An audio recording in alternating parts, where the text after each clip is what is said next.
Buongiorno da Sicilia 24, le principali notizie. Minacce di morte al presidente Schifani, brucerai nei tuoi bruciatori. Prima della lettera ricevuta a casa del governatore, alcune telefonate erano arrivate alla segreteria di Palazzo d'Orléans.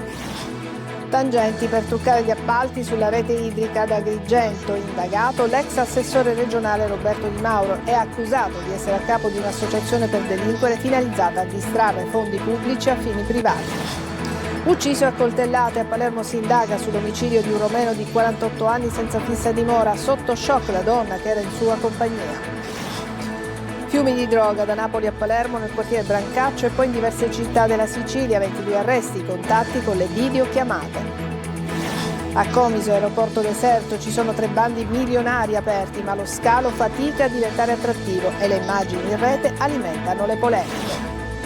Gela, scoperte 6 tombe arcaiche durante i lavori dell'orto Pasqualello. Potrebbe trattarsi di una necropoli a uso familiare. Irregolarità amministrative, doppia penalizzazione per le squadre del presidente Antonini. La Shark e il Trapani la prossima stagione partiranno da -4. Calcio, ultimi allenamenti in sede per il Catania, intanto la dirigenza programma il futuro.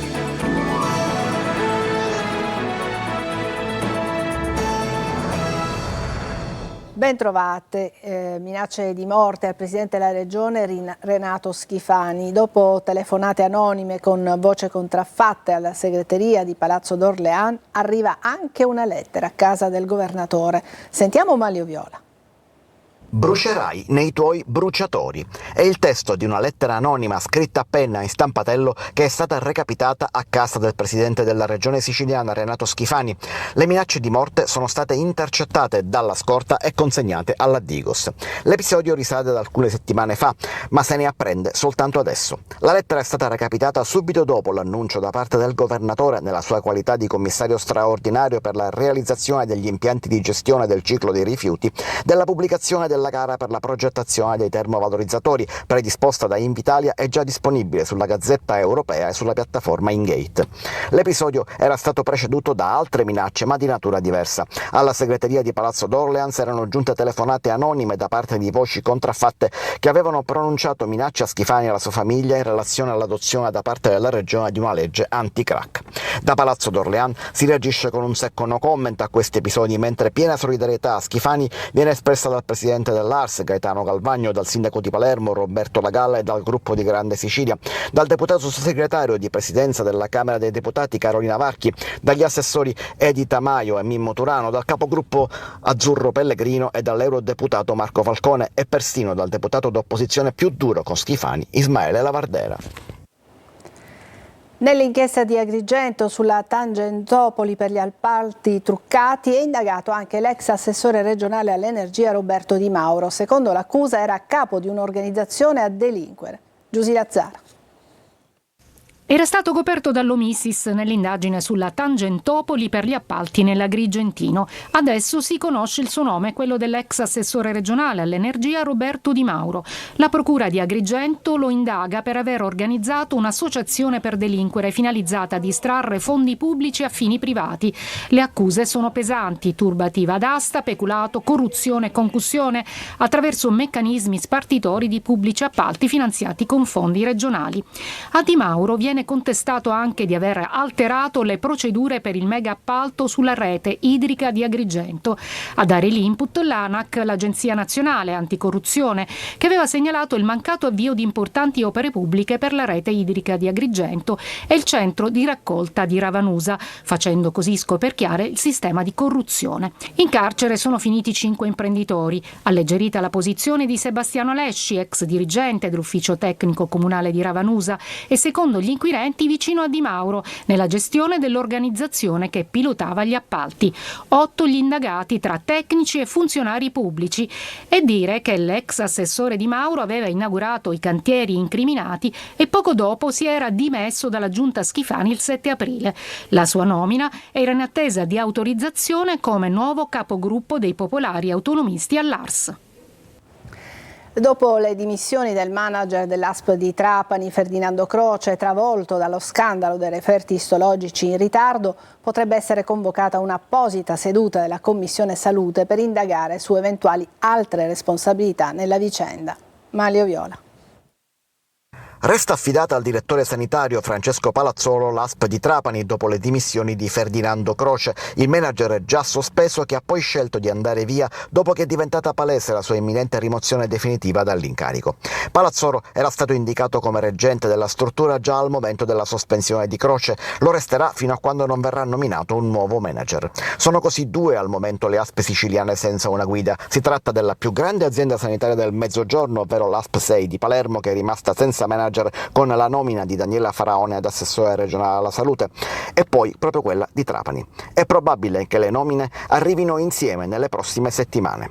Intanto prosegue la tripla inchiesta sullo scandalo degli esami istologici in ritardo. Da una parte gli accertamenti di 2 procure sui singoli casi, quelle di Marsala e di Palermo, dall'altro l'ispezione del Ministero della Salute che non è ancora arrivata a conclusione. Sul fronte regionale infine le opposizioni chiedono una convocazione apposita della Commissione Sanità su quanto denunciato da Croce, che mentre si annunciava le sue dimissioni rappresentava anche una serie di documenti che proverebbero responsabilità da parte dell'assessorato regionale alla salute e da parte delle altre ASP, rimaste in silenzio alla richiesta di aiuto per superare le criticità che il manager racconta di aver trovato insediandosi a Trapani. A Palermo si indaga sull'omicidio avvenuto ieri sera. È stato ucciso a coltellate un romeno di 48 anni. La vittima era un senza fissa dimora e sotto shock la donna che era con lui. Marco Gullà. Almeno 6 coltellate al torace e all'addome. È morto così ieri sera a Palermo, in Viale dei Picciotti, zona Brancaccio, un uomo di origini romene, 48 anni. Viveva per strada con i suoi cani. Bivaccava in un terreno abbandonato dove c'è una costruzione occupata da diversi clochard, non distante dall'ex macello comunale e da un deposito della RAP, l'azienda che gestisce la raccolta dei rifiuti a Palermo. La vittima viveva con una donna portata in ospedale dai sanitari del 118 perché sotto shock. A dare l'allarme sarebbe stata proprio la donna. Non è ancora chiaro se abbia assistito all'aggressione o se abbia scoperto il compagno, ormai privo di vita. Gli agenti della squadra mobile stanno cercando di ricostruire l'accaduto, ma per ora il suo racconto è frammentario, confuso dalla paura e dal trauma. Da una prima ispezione sul corpo emerge che la vittima sarebbe stata colpita almeno 6 volte. Vano il tentativo dei sanitari di rianimare l'uomo, è morto per le ferite riportate. Le sue condizioni sono apparse da subito gravissime ed è deceduto poco dopo il suo arrivo in ospedale. L'aggressione è avvenuta intorno alle ore 20. L'arma del delitto non è stata ancora trovata. A Catania la Guardia di Finanza ha sequestrato beni per 1 milione di euro a Orazio Scuto, ritenuto esponente di spicco di una frangia della famiglia di Cosa Nostra Laudani, attiva ad Acireale. Scuto, detto Orazio Uviciaru, è già stato condannato in via definitiva per associazione a delinquere di stampo mafioso, oggetto del sequestro, attività di ristorazione, di smercio di prodotti ortofrutticoli, ancora 2 immobili di pregio e un terreno a Valverde. La cocaina consegnata da Napoli a Brancaccio e l'hashish spacciato in tutta la Sicilia. 22 arresti a Palermo. I pusher adottano adesso nuovi sistemi di comunicazione per sfuggire alle forze dell'ordine. Sentiamo Marco Gullà. 22 persone arrestate, 17 in carcere, 5 domiciliari sono i numeri di 2 differenti ordinanze di custodia cautelare firmate dal giudice per le indagini preliminari. Blitz antidroga della squadra mobile di Palermo. Ancora una volta il mercato dello stupefacente si conferma florido e ben strutturato. La droga che arrivava da Napoli faceva poi tappa nei quartieri di Ballarò, Brancaccio e Villaggio Santa Rosalia per essere smerciata in città ma anche in altre province siciliane come Caltanissetta, Trapani, Siracusa e Agrigento. Uno dei principali indagati aveva trasformato la sua abitazione, dove era detenuto agli arresti domiciliari, nel crocevia dei traffici di droga. La seconda ordinanza colpisce l'organizzazione che operava a Brancaccio, dove sono stati individuati 2 grossi depositi di cocaina, sequestrati 11 kg di polverina bianca, oltre a 56.000 euro in contanti. Nel quartiere della periferia palermitana ciascun membro della banda aveva un compito preciso, fondamentale il sistema di comunicazione adottato, niente più telefonate ma videochiamate tramite applicazioni social. Anche gli spacciatori si evolvono parallelamente alla tecnologia. Ha trasformato la propria abitazione nel quartiere di Librino a Catania in un vero e proprio quartier generale per la produzione di droga, che è stato smantellato grazie all'intervento della Polizia di Stato. L'uomo, un catanese di 37 anni che è stato arrestato, aveva pensato di disperdere la marijuana in alcuni nascondigli ricavati in diverse stanze della casa, ma lo stratagemma è stato subito scoperto al fiuto infallibile di Maui, il cane poliziotto antidroga. Il GIP del Tribunale di Siracusa ha convalidato gli arresti dei due giovani di 21 e 23 anni, entrambi di Avola, che nella notte di domenica scorsa sono stati protagonisti di una violenta rissa a Noto, nelle adiacenze di un locale. Il 21enne, secondo quanto ricostruito dalla polizia, ha anche estratto una pistola sparando dei colpi in aria. Un 17enne era stato denunciato per rissa. Nei loro confronti la questura di Siracusa ha applicato per 3 anni il Daspo Willy. Per i prossimi 3 anni, dunque, e una volta eventualmente cessata la misura cautelare, nessuno dei 3 potrà recarsi nel comune di Noto né frequentare i locali di pubblico trattenimento di tutta la provincia e sostare nelle vicinanze. Il questore di Siracusa ha firmato il provvedimento di sospensione della licenza anche per la durata di 15 giorni e chiuso il locale all'interno del quale era iniziata la rissa.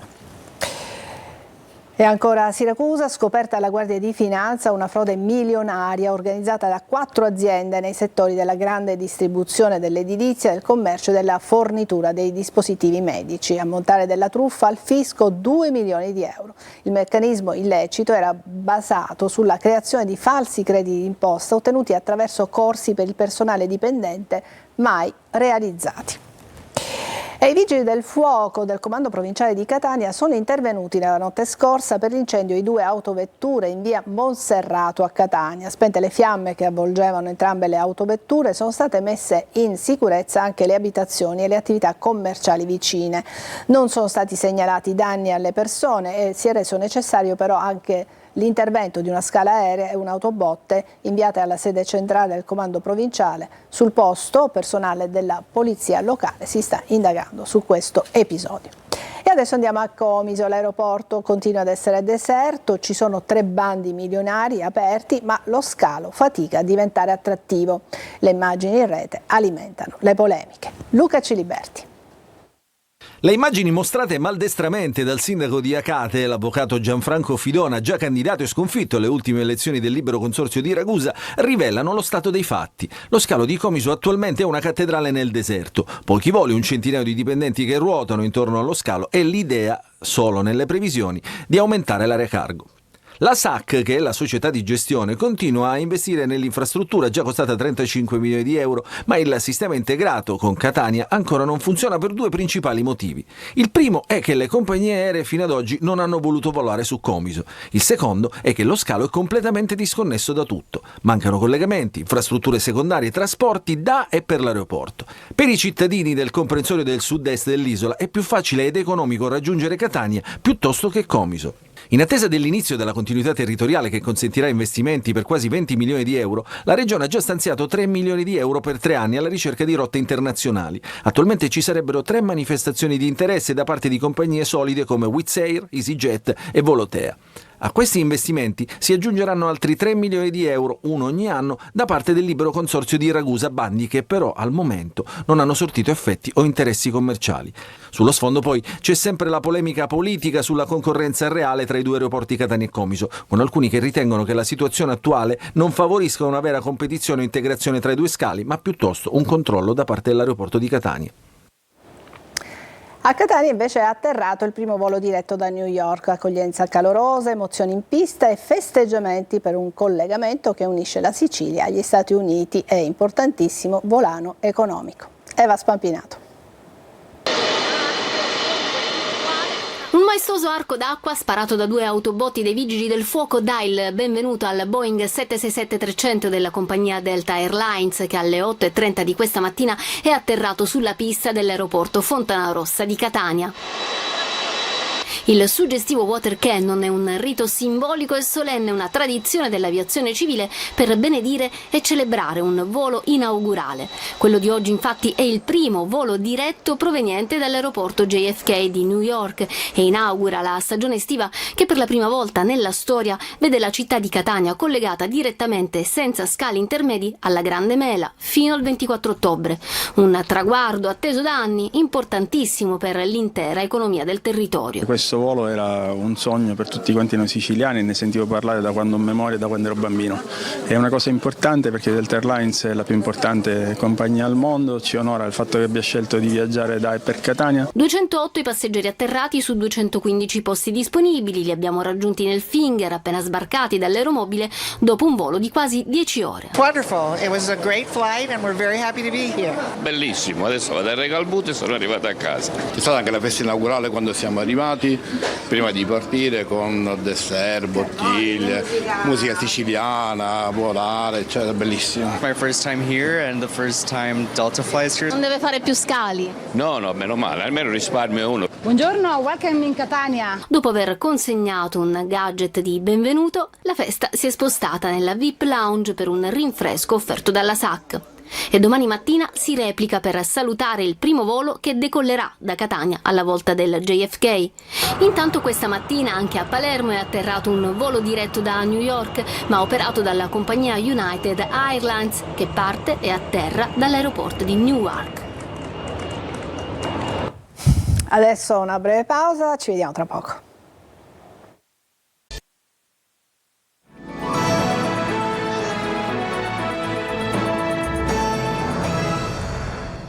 Adolescenti da proteggere, l'Associazione Avvocati per i minori liberi di scegliere assieme per salvaguardarli in contesti difficili o mafiosi. Il Presidente del Tribunale per i minorenni di Catania, Di Bella, dice che l'autorità giudiziaria ha l'obbligo di intervenire per tutelarli. Tonino De Mano.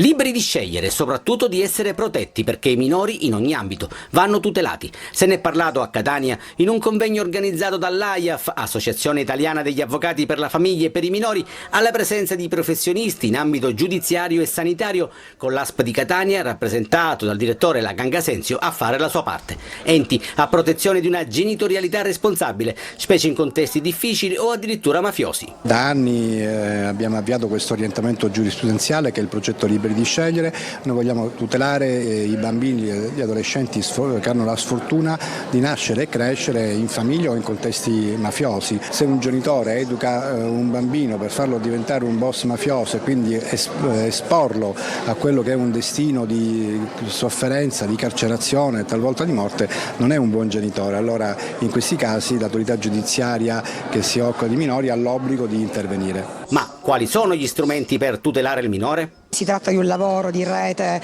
in sinergia svolto da tutti loro per garantire una tutela al minore, e in particolare l'EMI, che è l'equipe multidisciplinare integrata, che è una realtà ormai a Catania, i servizi sociali, il consultorio e ancora la neuropsichiatria infantile. Con questo progetto ho dato la possibilità a tante famiglie in contesti mafiosi di poter scegliere, e soprattutto i loro figli, con anche comunque i genitori, di poter cambiare la loro vita. Minori speciali che meritano un trattamento speciale. Certamente i minori speciali hanno bisogno di un'attenzione particolare, ma soprattutto concreta, attenta, reale. L'incontro dibattito è stato patrocinato dal Consiglio dell'Ordine degli Avvocati di Catania. A Gela, durante i lavori per PNRR per la riqualificazione del parco urbano Orto Pasqualello, sono emerse 6 tombe arcaiche risalenti al V-VI secolo a.C., un ritrovamento prezioso che riporta alla luce un pezzo di storia dell'antica Gela. Gela Italia.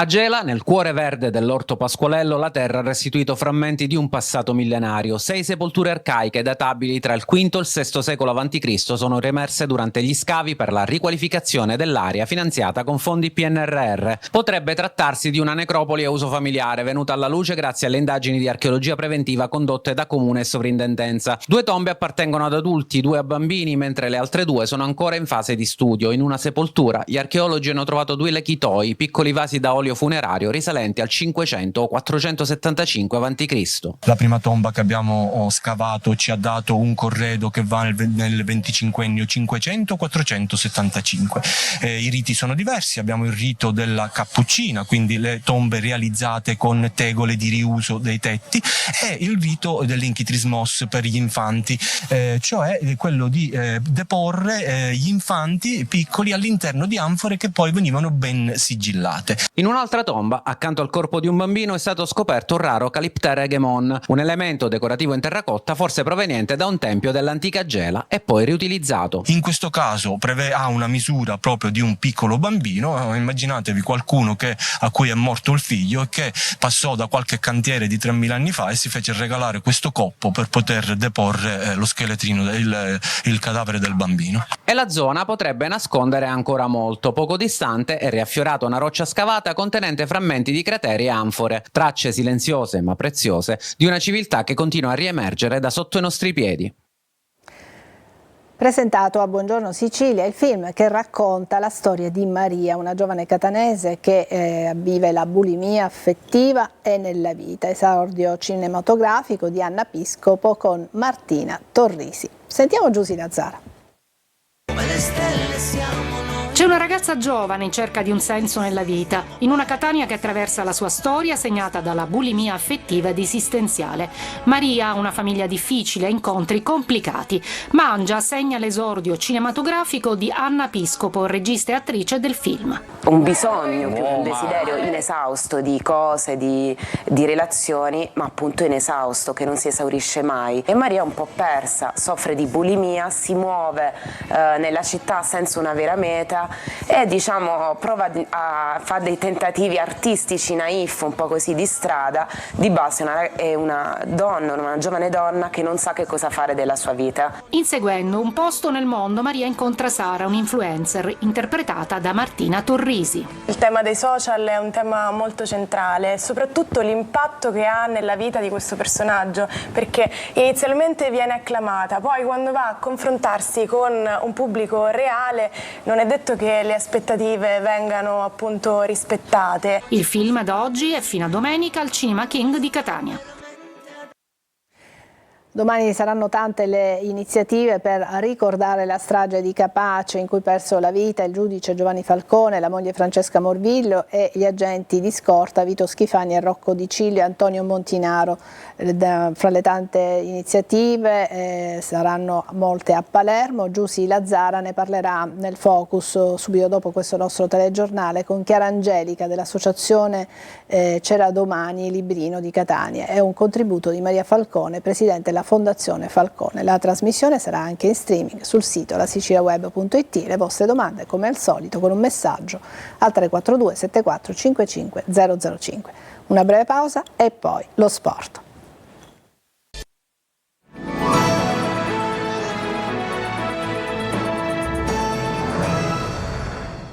Eccoci allo sport. Per irregolarità amministrative sono state sanzionate di 4 punti di penalizzazioni Trapani Calcio e Trapani Shark. Stasera intanto la squadra di basket sarà impegnata a Reggio Emilia nella gara 3 dei quarti di finale dei play-off scudetto.